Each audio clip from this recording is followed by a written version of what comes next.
Hello and welcome to Gangs All Here. I'm Ryan Sampson, the host and producer of the show. He is the Jets beat writer, Brian Costello, and that's my guy, Frankie Vitoriti from U Stadium. It's week 18. We finally reached the final week of the regular season for the New York Jets, fellas, and we're here to talk about this game against the Dolphins. Nah, I'm just kidding. We're actually going to talk about what's going on with the Jets off the field a little bit here because we got the news today that the Jets are interviewing Mike Vrabel today at Florham Park. We'll break down that situation. We'll react to that news. We'll talk a little bit about Aaron Rodgers' situation as he heads into possibly his final game as a New York Jet, and we'll react to that, his comments he had this week, and we'll do some prop bets at the end with Coz because he continues to stay on a heater. But before I get to anything else, Coz, Frankie, how you guys doing? Good, Ryan. How are you? I'm good. I'm excited the season's finally going to end because this has just been an absolute dread of a season. I just walked inside from the last practice of the season, so always a milestone. How many years, Coz, is this officially for you now? You don't bring this up, Ryan. You know you're not supposed to bring this up. 14 years. 14 years. That's right. I hope they're feeding you guys some nice prime ribs in there because you all deserve it after this year. We got a little beef stir fry today, which is all right. Good. Not bad. Now, the reason, again, I'm poking fun because Coz has been covering the team for 14 years, and that's how long the Jets playoff drought has been. Yep. But I am not blaming Coz at all for this. Actually, I'm not blaming Coz for this, though, because this is totally on the Jets and where the situation they are currently in. We've seen them try all these different things, different coaches, different GMs, different philosophies. We're going to tear it down and tank. We're going to sign the old veteran. We're going to trade for the Hall of Fame quarterback. None of it's worked, Coz. And we are now officially here in 2025, and we're going into the offseason with openings at GM and head coach. And then we get the news today, January 3rd, the Jets are interviewing Mike Vrabel. Now, Vrabel was, just to set the stage a little bit, Vrabel was a helping out as a consultant for the Cleveland Browns this year as he didn't get a head coaching job after he was fired from the Tennessee Titans. Vrabel is the hot name out there for the head coaching candidate. A lot of Jets fans are clamoring like, go get Vrabel. Vrabel's the guy. He's the CEO type. But before we talk about him as a candidate, Coz, what did you make of the Jets are now interviewing him here at January 3rd, a couple days before they finish the actual regular season? Yeah, I think this is why the Jets moved on from Joe Douglas when they did, right? So they would get everything ready to go and get a jump on things. So I think it's a good job by the Jets that they got him in here first. And there's two other teams with openings. So, why not? When I think when the news broke Monday that his contract with Cleveland was up as a consultant and he could interview her, it's all right. Let's see, if the Jets jump, and they did, and they got him in here quick. So I think it's a good job by the Jets to do that. And, I think there's been a lot of discourse between fans wondering how the Jets are going about this process because we've seen they've already interviewed some GM candidates. We got the news of Louis Riddick. We've got Thomas Dimitroff, John Robinson, and yet they're interviewing head coach candidates, not just Vrabel. Yeah. They interviewed Ron Rivera this week as well. How do you feel about this process they're going about interviewing both GM and head coaches at the same time? I think people don't understand this, Ryan. They have to. They have to. They can't just wait, hire a GM. They've got to have the head coaching candidates interviewed. And so, Ron Rivera and Mike Vrabel are not employed by teams right now, so you can get a jump on them. I would imagine Rex Ryan is going to be interviewed next week. So that's another one that they can do in person. Now, the guys, the Ben Johnsons or the Liam Cohens or Aaron Glenn's of the world that are currently employed by teams, they can only talk to them next week virtually for 3 hours. So that's the limit, okay? Then they can't speak to them again until after the divisional round of the playoffs. So that's waiting another 2 weeks. So you can't go, okay, we're just going to take our time, hire a GM, and then we'll start interviewing coaches. You'll be so far behind the other teams. This doesn't mean they're hiring anyone right now. They're not. This process is going to take a while. I think, the GM candidates are different. They can interview in person next week. So even guys who are employed by teams can interview in person. So I think the GM hire could happen, within the next 2 weeks. I think the coaching hire is probably going to be closer to the Super Bowl, after the championship game, somewhere in that time frame would be my guess. So I don't know what people want them to do. You just want to let this sit around on their hands. This is good. This is what Washington is a process I've mentioned before. I go back to a lot because I feel it's similar because they're hiring both. They have Rick Spielman here, who was in Washington advising. Washington did their interviews with coaches first round. hired Adam Peters as the GM, he was in on the second round of interviews then for the head coaches, which I think that's what you do. They're recorded, so the GM can watch the interviews with all these guys, and then when they decide 2 or 3 weeks who they want for second interviews, the GM could be involved in that process. But I just don't get the criticism, from people right now. They're not hiring anyone. They're doing their due diligence on these guys. I think it goes back to that structure, right? Like the GM should be, but you're already pointing out though, Coz, like they can watch back the recorded interviews, and even they're not hiring anyone. They and by the way, like Mike Vrabel, he's probably going to get hired before a GM anywhere he gets hired. Like, I mean, some pieces are going to have the GM in place, but if the Jets were to hire him, Mike Vrabel's going to want say on who the GM is. So he's the only guy I can really see in this process of being where that's the case, where he has the cachet where he's going to be involved in the GM hiring. Coz, let me ask you really quick. Do you think there's a likelihood that Mike Vrabel will be the Jets head coach? I know it's impossible to say, but if you had to make a prognostication on it, I know we had spoken on our past show about Vrabel's connection with Vegas. I mean, what do you think? What are you feeling with him at the Jets? My feeling is unlikely, Frankie. I don't think it's likely. Okay. I think, I'm not saying there's no chance, but I just feel like, there's a lot of hurdles to clear. Like, is he really going to want the Jets? I know people are reporting stuff, but what is he going to say right now? He's going to tell everyone he wants this because he's interviewing. And I think he's obviously going to have a lot of leverage wherever he goes. He's a hot candidate. So I think he's going to get interviewed basically for every opening, So to me, it's unlikely. I still think the Raiders, and now you're hearing a lot of rumblings about the Patriots possibly moving on. Would he go there? So I'm not sure he's going to want this place. I'm just not sure this place is going to want to pay him what he wants to get paid, and also give him the power that he's probably going to want. Coz, what's going on really quick with the Patriots? We've heard that the ownership group there gave a vote of confidence to Gerard Mayo. It seems like it changes every other week. I mean, is this similar to the Woody Johnson situation with Mangini from years ago? I mean, like, what's going on there? I'm not close to it, Frankie, so I don't know. But from what I've read, I saw, Dan Shaughnessy, who's a very long-time popular columnist in Boston and has some clout up there. He wrote that they should move on from Mayo today in the Boston Globe. So that's interesting. I mean, clearly it hasn't gone well. They've gotten embarrassed, so I think, but it's hard to predict Kraft because they're such an outlier because they had such a long period of continuity at coaching quarterback. Like, they haven't had to make these decisions that much, right? So it's hard to say, that's not like Bob Kraft, because we don't really know how he's going to be. So I think it's hard to predict, but I think there's a lot of people speculating, that there could be a change there, and we'll see. So I think I want to highlight what you talked about there, Coz, about Vrabel and the likelihood of him getting this Jets job. The two things you pointed out were the pay and the control.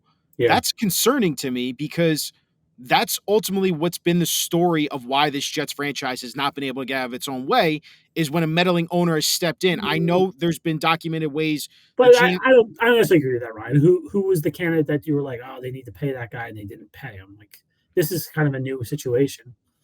I mean, you're talking about a candidate who they didn't pay, but I'm saying like Saleh was the number one. I'd argue Saleh was the number one candidate in 2021, right? Was somebody hotter than him then that I'm forgetting? No, he was. I don't think so, right? Candidate. He was the guy. He interviewed everywhere, and they went out and got him. And they paid for him. He's not. They haven't hired anyone. It's very rare, I think, that you have a coach who can come in and want control, right? And I think you either have to be the hottest candidate on the market, or you have to have a track record of success. I mean, everyone talks about Bill Parcells. Like, there's not a lot of Bill Parcells out there. Pete Carroll had it in Seattle, but he had won a lot. Harbaugh has both Harbaugh brothers. You can argue have that. I don't think John has it necessarily. Ozzie was running the show in Baltimore for all those years, and DeCosta has a lot of power. Yeah, Jim got it. Jim has power. Again, Jim was a very hot candidate. Had won at San Francisco, won at Michigan.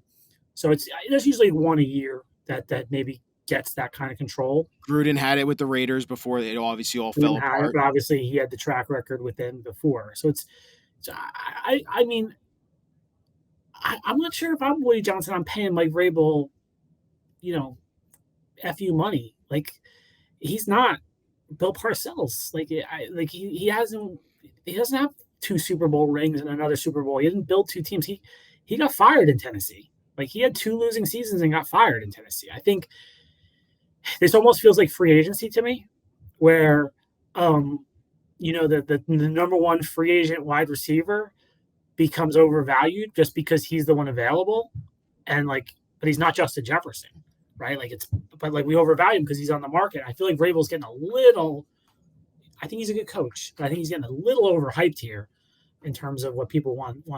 I'm not sure I would just give him complete control and $20 million or whatever the heck he wants. I guess the reason I go back at that is because would you agree, Coz, that there is a culture problem with the Jets right now?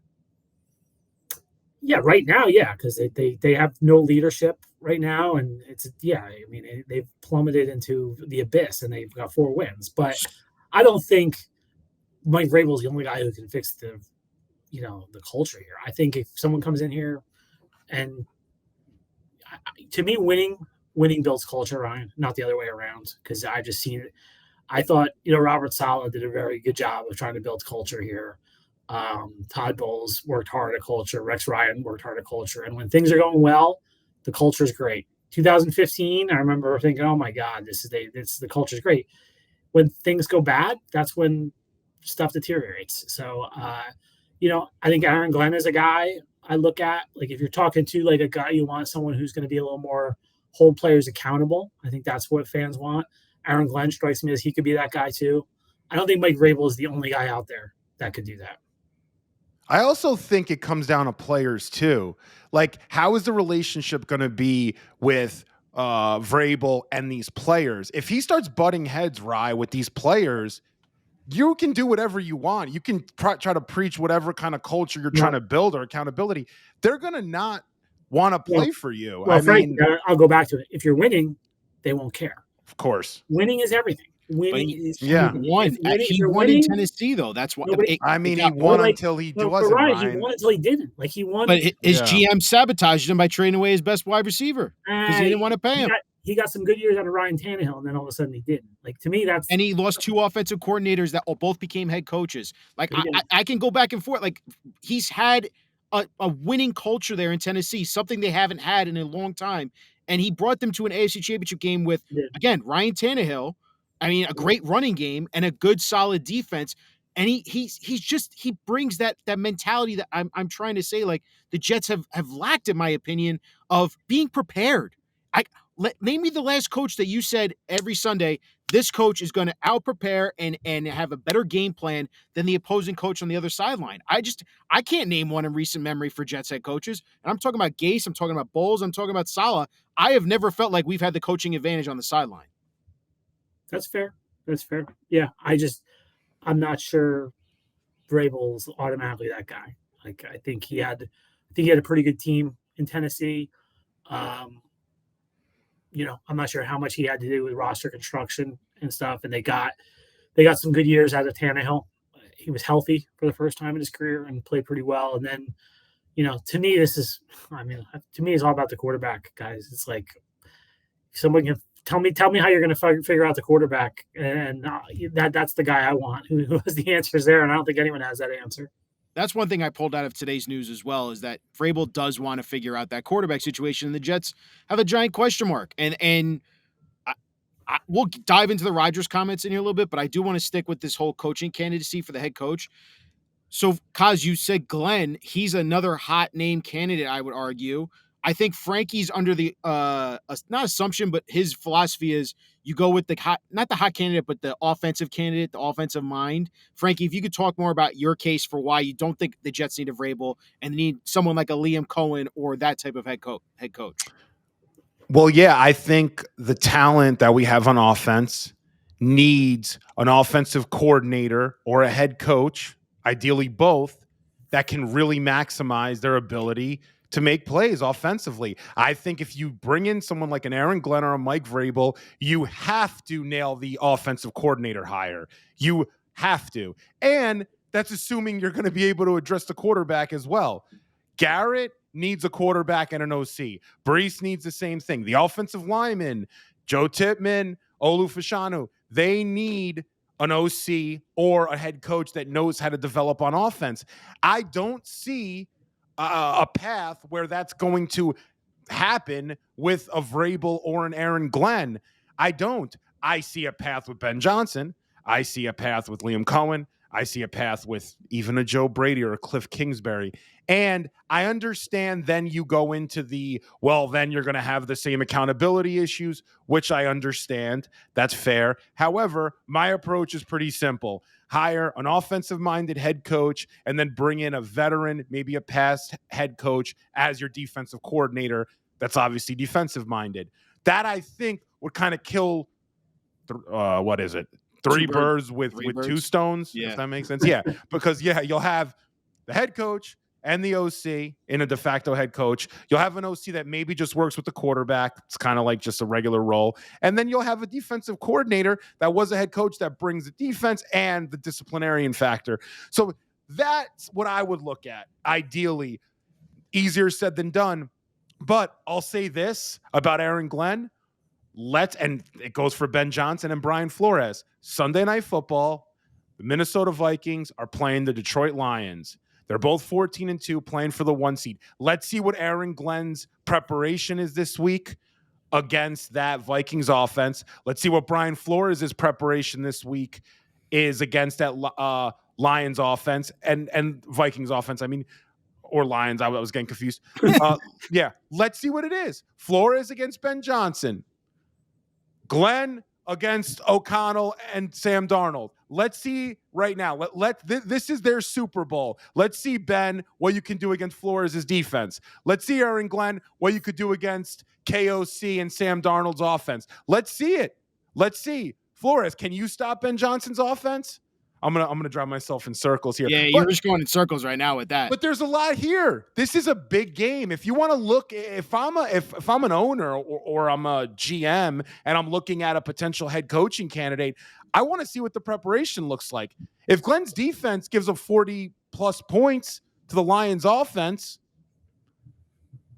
Coz, how do you feel about the head coaching candidates we're talking about here? Should they lean towards a CEO type like a Vrabel or Pete Carroll, or should they lean towards that coordinator, that hot coordinator name? I'm open to everything, Ryan, because I feel like I've said this before. I don't think there's any way to predict who's going to be good. Like, you look at it and you're like, did everyone think this, Dan Campbell was going to be great in 2021? They were making fun of him. They made fun of him when he got hired. And Kevin O'Connell, I'm not sure everyone was like, oh my God, he's going to be the greatest thing ever. Like it's hard. And Saleh was obviously hyped up and didn't work out. And there's plenty of other guys. So I'd be open to everything. I think even though if you do hire the offensive guru guy, they have to be a leader. Like you have to have somebody who's going to command the room. And I think you can get that from an interview. I think do you feel the person's presence when they're in the room? And I think you have to talk to a million people that have been around them and what kind of leader they are. So I don't think you can automatically say, I'm ruling this guy out because he's not an offensive mind, or I'm ruling this guy out because he is an offensive. Like I don't want a coordinator. What's interesting, an interesting one to me is, are the Jets going to want the head coach to be the play caller, right? Because I think if you do hire these like Liam Cohen's or Ben Johnson's, like that's their calling card, right? Is calling plays. Like I always found it odd. Like what was Robert Saleh really good at? Calling defense. And then he came in and they're like, well, he's not going to call the defense. I'm like, huh. Like I sometimes part of me doesn't get that when you do it. I understand like it's hard to do all of it, but I don't know if I'm hiring one of these guys because of their acumen on one side of the ball, I want that acumen. I want them heavily involved. So I'm curious of that. But yeah, I wish I had the answers, guys, of how you hire a head coach, because you can make a lot of money advising these teams. I guess Mike Tannenbaum and Rick Spielman are trying to say that they have the answers on that, and we'll see if they get it right, because they can be very rich men if they can get it right with teams year after year. Are they conducting these head coach interviews as well, Coz, or is it just the GM search? They're involved with the head coach too. Yeah, they're involved. I'm not sure the role in the interview, Ryan. I actually should check on that. I think Tannenbaum was in the interview today with Vrabel, right? He sat in. Well, the way they did it in Washington last year, I know is like Spielman interviewed them separately from the brass, and then they got together and compared notes. Gotcha. Yeah, so like that's a good idea. Technically, they're not part of the team, right? Right, so they're not team employees. They're not team employees, so like they I'm wondering if they're doing so. I'll see if I can nose around and find out the answer to that. Yesterday and today has been in Florham Park. The rest of the interviews have been in Palm Beach, and I think they're returning to Palm Beach next week, from what I hear. And like next week, all the coaching interviews again will be virtual. So we'll see. And obviously, too, like remember, guys, like in terms of the crowd out there that don't let them leave the building, they do have to fulfill the Rooney Rule. You have to interview two minority candidates for each job. So they've interviewed Ron Rivera as one for coaching, and it has to be in person too. So virtual interview will not count towards the Rooney Rule. And then they've interviewed Louis Riddick, I believe, is the only GM candidate who would be apply there. So let's say Vrabel agrees to this, that he wants to be the Jets head coach, and they have, let's say, a handshake agreement. Would they then have to keep it hush and then go through? They probably should not do that, Frankie, to be honest with you. Okay. I don't know. Because I think the league, if that's the basis of lawsuits of Brian Flores, and I think that's a very sticky situation if they do that. So I think they need to honor the process and go about their process. And if Vrabel feels good about it and the Jets feel good about it, it'll still happen down the line, but they don't need to rush it. And are they doing these in person with the head coaches, like specifically Vrabel and Rivera, just to show them facility? Hey, this is where you're going to, this would potentially be where, you'd be running. I think it's more timing, Ryan, of Woody is here right now. And there's a game Sunday at MetLife. So they're here rather than he was in Florida, at his home in Florida. I think it's more about that, because Mike Vrabel's not being paraded around this building today. There's people here working for Sunday. So that's that awkwardness, right? Like, hey, we're practicing. I think he's going to see very little of the building today. Like the way the Jets building is set up is the first floor is football operations for the most coaches and players. The second floor is the front office. I think he's probably on the second floor meeting with Woody in his office, and he's probably going to, you can look outside the windows and see the practice fields and see the weight room and stuff, but I don't think he's going to be walking around on a tour today while Jeff Ulbrich is preparing the team for Sunday's game. Such an awkward feeling. But hey, listen, like you said, this is what they had to do to get Vrabel in the building at this point, considering the Browns let him out and be able to do these interviews.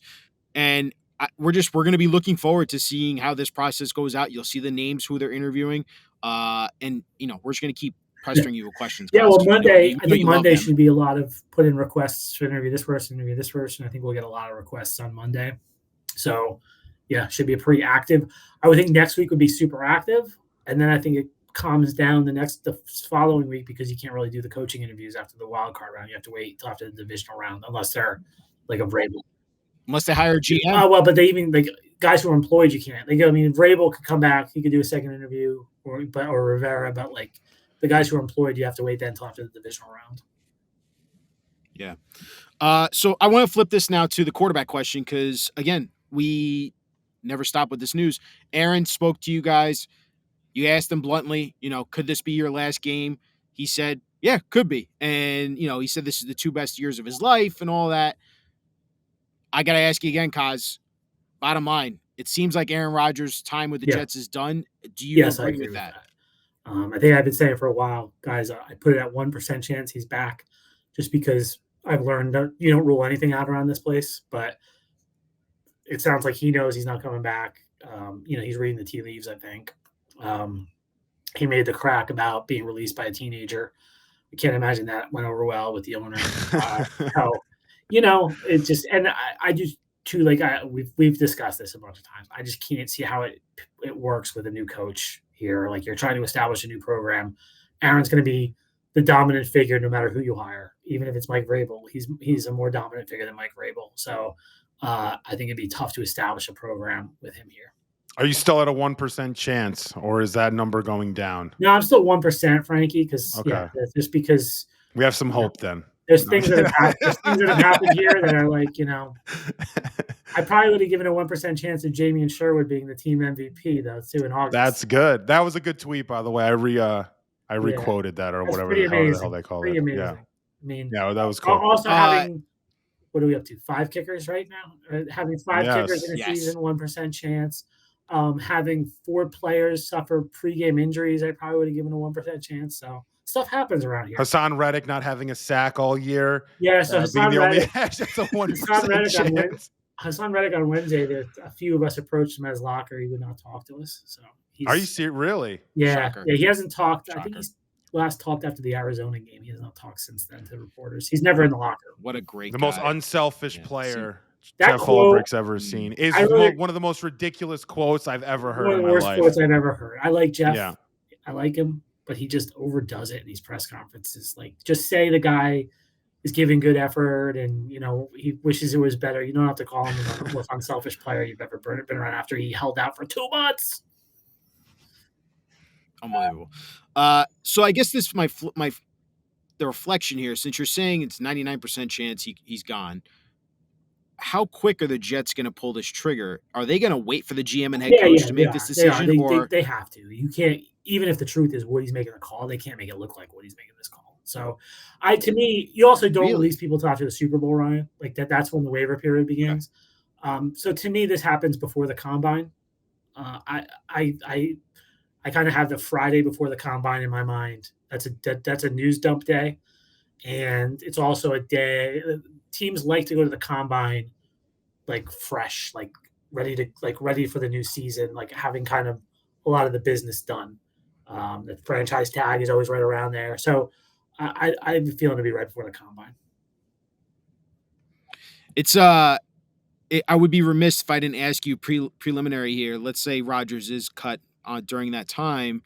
How are you going to reflect a little bit right now about Aaron Rodgers' tenure as a Jet? Well, I mean, on the field, it was awful, right? I meit's 4 wins this season, and I guess he gets credit for that win in 2023 because he played 4 snaps. But, no, I mean, it's hard to see how this could have gone worse. And if you think back of where you were at April 23, how this could go, it was like we were talking about Super Bowls, and it felt like the fallback was, well, at least they'll make the playoffs with Aaron Rodgers. Like they'll be a playoff team. Like they look what they were with Zach Wilson with this defense, and so no, it's been on the field. It's been terrible. Off the field, I've enjoyed covering him. I find him. He's been a very interesting guy. He gives us something to write every week. God bless him. And I've enjoyed chatting with him and having football conversations with him. He's a very brilliant football minds to talk like, and I enjoyed talking geeky stuff with him, about football. So I've enjoyed that. But yeah, the on the field stuff, I can't imagine you could have thought this could have gone worse. Coz, you think there's a chance they can trade him? I know I've been bringing this up. I know you've said that before. I don't think so, Frankie. There's no team you think that would want to give us something just so they don't get into some free agency conflict potentially? No, it makes no sense. No, I don't think so. I think he's going to get cut. It's a cut. Yeah. Yep. I wanted a fifth rounder. Damn it. I can't even come up with the team who's going to. Not that it would matter, but I think it's the 49ers. I said the Steelers, but whatever. Yeah, Steelers. I guess they can move on from Russ and Fields right after the season, but 49ers, I don't think are going to pay Purdy, Ryan. So. Would you want to pay Purdy, who's had an elbow injury and already has nerve damage again, and isn't the biggest guy? And call me crazy. I know he got them there last year, but I don't think you can win a Super Bowl with Brock Purdy. Aaron Rodgers, you can win with that team, and he knows that system from LaFleur. It's the Shanahan LaFleur system. They won 4 games this year, though. It's like this. I know, but I'm not saying starter. I would say he's a backup to Brock Purdy. He's going to have to take a backup role. I don't think he's going to be a starter. Aaron Rodgers is going to be a backup to anybody. I think reality's going to set in all these. I don't think there's any chance in hell Aaron Rodgers is going to go sit the bench somewhere. Just no way. If it's back home in Santa Clara and he plays, he'll retire. I think All right. I think he's going to go somewhere where he's going to start. Something you could ask him Monday after the game. Maybe he'll do his wrap-up press season. Are you going to retire? I have a theory. If he doesn't get 500, he will end up coming back So I think it's very important for us to get that 500th I think touchdown. there'll be a lot of passes on Sunday. That's what I think. Yeah, agreed. A ton. Yeah, but we'll make sure we'll dirt them to Kenny Yeboah when he's wide open for a touchdown. But instead, when it's Devontae, triple coverage, we'll make sure to throw to him.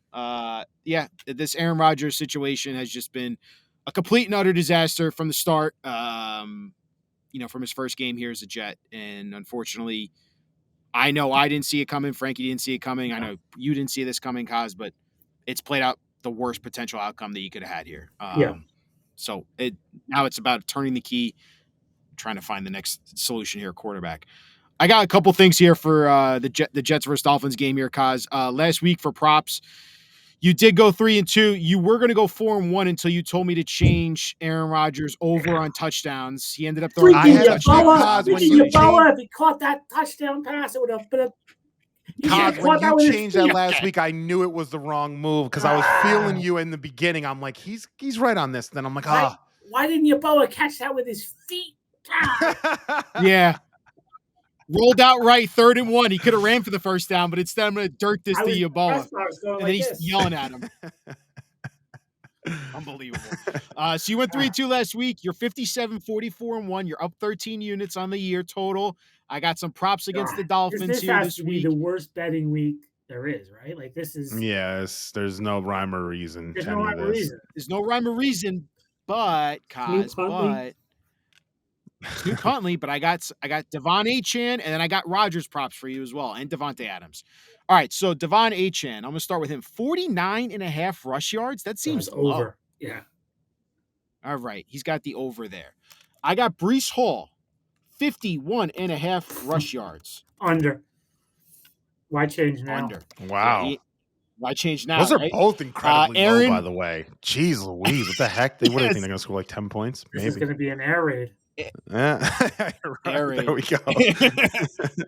Aaron Rodgers, 218.5 pass yards, 1.5 pass touchdowns. Over. Over. Devontae Adams, 64.5 receiving yards. See, I think they're gonna throw to Devontae a lot. I just don't know how healthy he is.